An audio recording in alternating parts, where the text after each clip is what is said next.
Okay.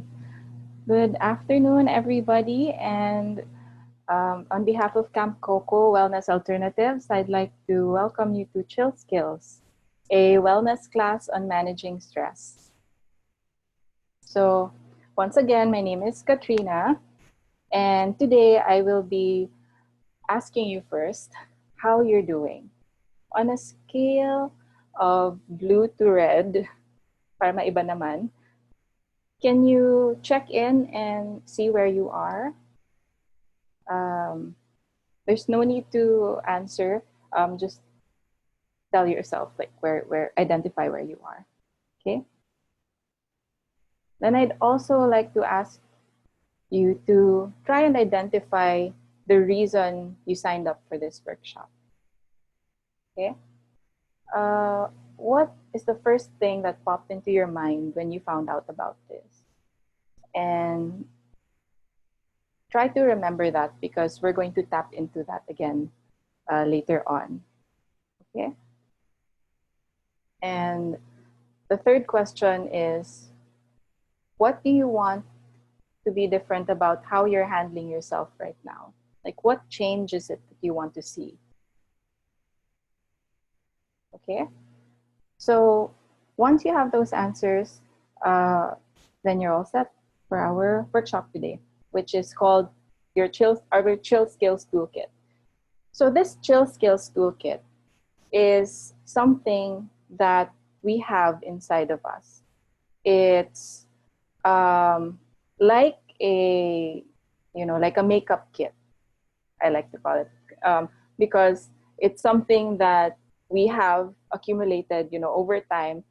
Our products inside our makeup kit increases in number of products, in the different kinds of products, in the variety. So you'll have maybe 5 different kinds of foundation. You might have 10, 20 different shades of lipstick, lip gloss. You might have different colors of eyeshadow, different brands of it. And over time, our makeup kit ends up being full. And there's a time when we need to, unload and see and go over each item that's inside and remove those expired, those that we don't use much, those that are maybe unused that we can pass on, And in true Marie Kondo fashion, today we are going to take a look at what's inside our own Chill Skills Toolkit, because we all have this toolkit within us. It's actually where we get the responses that we've been using in our entire life.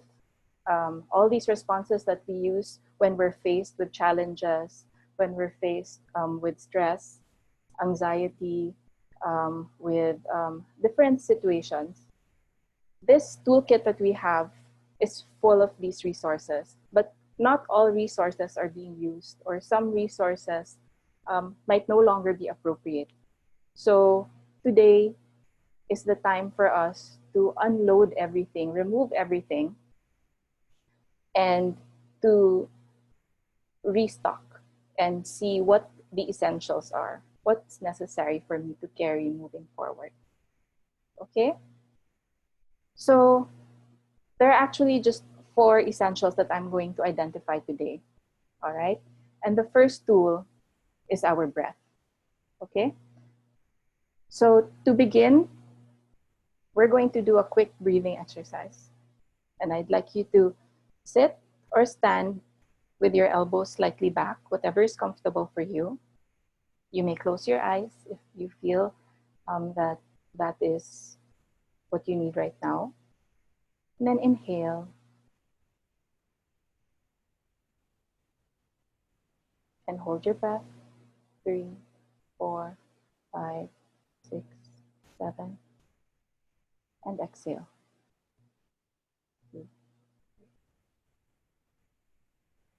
And inhale.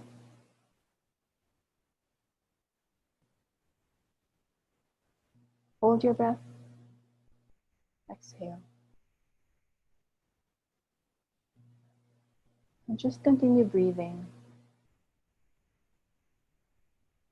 As you inhale, allow your body to relax. Hold your breath. Just let your mind calm down. And as you exhale slowly through your mouth, feel the release of the tension in your body. Inhale. Hold your breath. And exhale.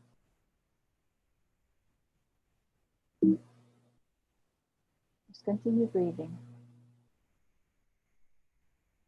Inhale. Hold your breath. And exhale. And this breathing exercise, our breath, is something that we should always remember to tap into, because it's a free resource that we can control, that's within our immediate control. Okay? When the moment something happens, before we react, there's a short pause where you can make a decision if you're going to react or respond to a situation. Are you going to react with your feelings, or are you going to take a deep breath, calm yourself down, maybe walk away, so that you can make a decision, or you can make a choice, an action that can help you, can help your situation better, become better. Okay? So that's tool number 1. How was that exercise for you? Did you notice any sensations while you were breathing? Any maybe tension in some parts of your body?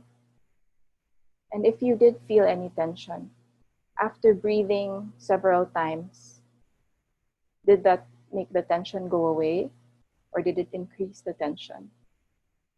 Okay, so check in with yourself and ask, how are you feeling right now? And remember that feeling, and remember that you have the power to create that feeling of calm. You just did it. Okay? So tool number 2. Tool number 2 is called intention. Okay. So one of the questions that I asked earlier before we began was what your reason was for joining this webinar.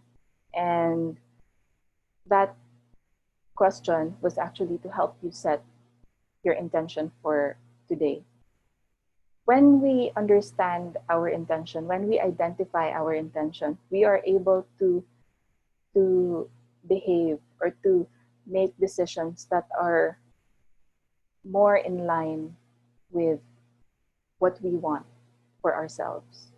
Okay, and the way, one of the ways so that you can identify your intention is to first, understand your intention. Give yourself the space to think, to feel. Okay, give yourself the time, take a break, to sit down with yourself and try to check in and see what you want. Okay, so for example, let's say what you want to get is some time for yourself. Okay, then you ask yourself, okay, is what I'm doing right now going to get me closer to what I want? And what are you doing right now? You're joining the webinar, right? So is joining this webinar giving yourself the time that you need? If yes, then great, because what you're doing is aligned with your intention. If not, then that brings us to our tool number 3, which is called action. Okay? Now, action, or our behavior, is what is the only thing that we have control over. Okay? So we always have to ask ourselves, what is it that I can do differently? If I'm not getting what I want right now, what can I do differently so that I can get it? Not what can our husband do, what can our children do, what can our neighbor or our coworkers or employers, not what they can do, but what I can do. Because their behavior is something we cannot control. Okay? The only person whose behavior you can control is your own. And this is such a powerful concept Because when you remember that you do not have control over others and others do not have control over you, then you can focus your energy on the things that you can change. And right now, this pandemic, this COVID-19 has brought so much uncertainty into our lives, so many doubts. You know, we ask ourselves, when is it going to end? Is it going to be extended again? And so we cannot change, you know, what's going on outside, what's going on in our external world. But you can tap into yourself and guide yourself so that what you're doing can help you move towards what you want or move towards your intention. Okay, so one of the ways that you can do that is to be present in your activities. Tempting as it is to multitask, you know, and do 20 different things just because you can, just because, you know, sometimes it's necessary. But when we do this, we're spreading ourselves thin, and it causes a lot of stress on our body, a lot of tension, and it can also, at the end of the day, even if you were able to complete all 20, or you end up, let's say, completing half of all 20, you know, you end up feeling really exhausted, really drained, and without that feeling of satisfaction that you were able to enjoy what you were doing. So try and be present in your activities, in what you do. You know, if you're going to cook something, if you're going to cook a meal, you know, take a look at your ingredients, observe the texture, the smell, the scent, the sound of you chopping, the sizzling in the frying pan, the smell of the spices. So be completely present and immerse yourself in that activity. If you're playing with your children or with your grandchildren, enjoy that moment and just be completely present. Put down your phone, let go of other chores that you might need to do. Those will all be there when you're done playing in maybe 20 minutes, 30 minutes. You know, the key is to be fully immersed in an experience. Because when you're completely present, when you're living in the present moment, you're able to let go of those thoughts and those worries that constantly add to your stress. Okay? And when you feel that sense of overwhelm, know that it's okay. It's okay to feel that way, because we're all feeling that way. And even I end up feeling that way sometimes. No? And it's okay to talk to a friend. If you have somebody you can trust, go to them, talk to them. It's a bit more challenging now because we can't do face-to-face, but the next best thing would be just to call them over the phone, maybe, you know, FaceTime or Zoom. And right now, there are a lot of services that are being offered there to do counseling. So if you can reach out to a professional, do so. And don't forget to try and tap into your inner child also. You know, over the years, over time, we forget to relax, how it feels to just play and have fun and to do things that, you know, make us feel alive and make us feel, you know, just relaxed and not working or not worrying. So try and do things that, you know, spark your creative side too.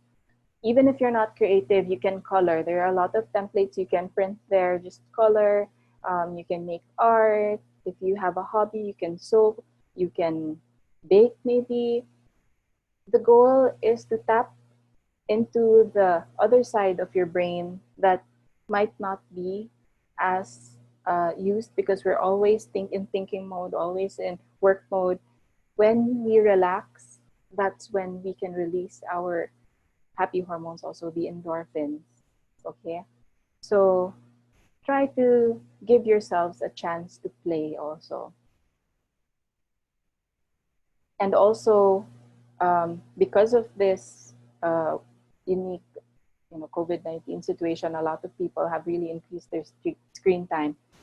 In fact, there are studies already that show that work hours have increased by 3 hours because people are now working from home. Just because we're working from home, it doesn't mean you have to work 24/7. So if you can, be mindful of the amount of time you use doing screen time, try to limit it to just the essentials. If you need it for work, then fine, use it for work. But if you can, it's not necessary for the other things that you do throughout the day, then opt out. For example, if you're baking, if you're cooking, if you have recipe books, dust them off, and maybe you can use those, or give a relative a call and ask for their recipe, and maybe they can share it with you instead of Googling or looking it up online. Maybe read a good book instead of watching a film. So screen time, the reason why it's also a bit unhealthy, why it's unhealthy also in the long run, is because it emits a lot of blue light, and this messes up with our sleep patterns. So ideally, if you can turn off gadgets, turn off the TV, turn off the phone, your iPad, turn it off 2 hours before you sleep, then your body can start producing your melatonin. And melatonin is one of the supplements that has become really popular these days because of its effects in helping people sleep. But the great news is, our body generates that for free. We just need to give it a chance to do that. And one of the ways to do that is to turn everything off 2 hours before bedtime.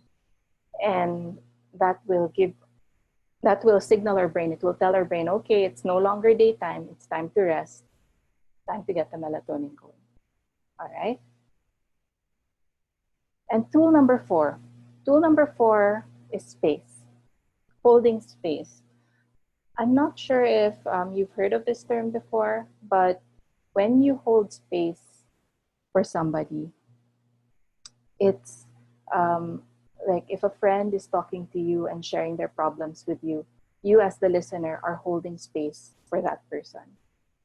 And oftentimes we hold space for the people around us that we end up forgetting to hold space for ourselves. So that is an essential tool in our toolbox, because when you are able to hold space for yourself, you are giving yourself a chance to just be yourself and to be in touch with what's going on inside you. And this, especially now, we're in a time of transition. From normal, we moved to ECQ, and now we're going to maybe slowly shift into our new normal, or maybe for some, they've shifted already into their new normal.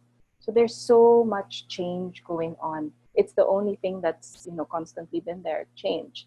And all these adjustments that we've had to make, all these changes we've had to make so that we can adapt, this can also take a toll on our body, on our emotional well-being, on our psychological well-being.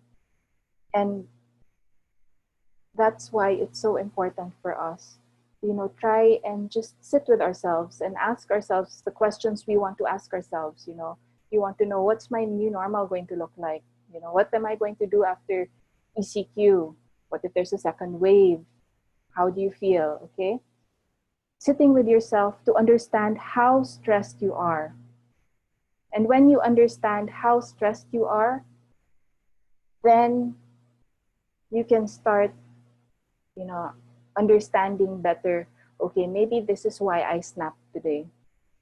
Maybe this is why I'm a bit more on the edge.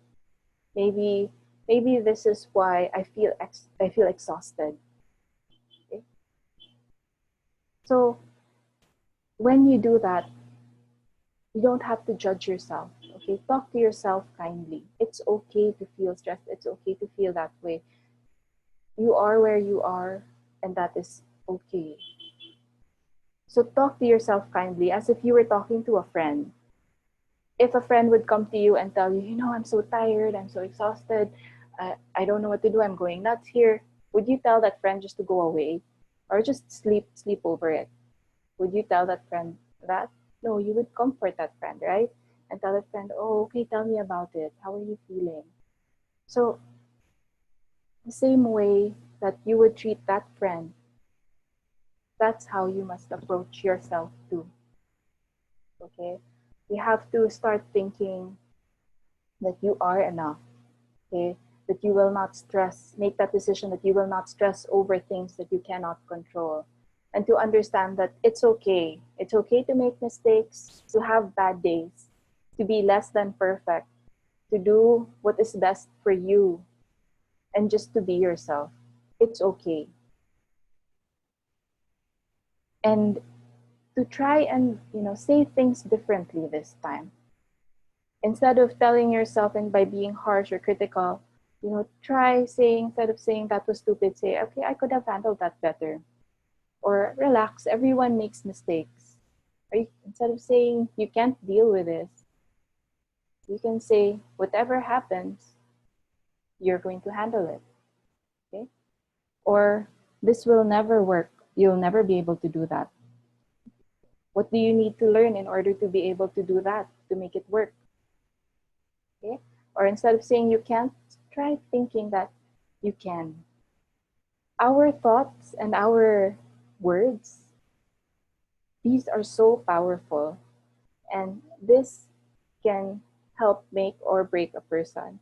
So try to say things to yourself that you feel are words you need to hear, you would like to hear, instead of expecting other people to say it, because they can't read our minds. They don't know what's going on within us unless you tell them. So find that comfort within yourself. Okay? So our toolkit can actually be summarized in an acronym, and I call it bias. And when we have a bias for something, it means that we lean towards that direction, right? So try to develop with you and carry within you a bias for yourself.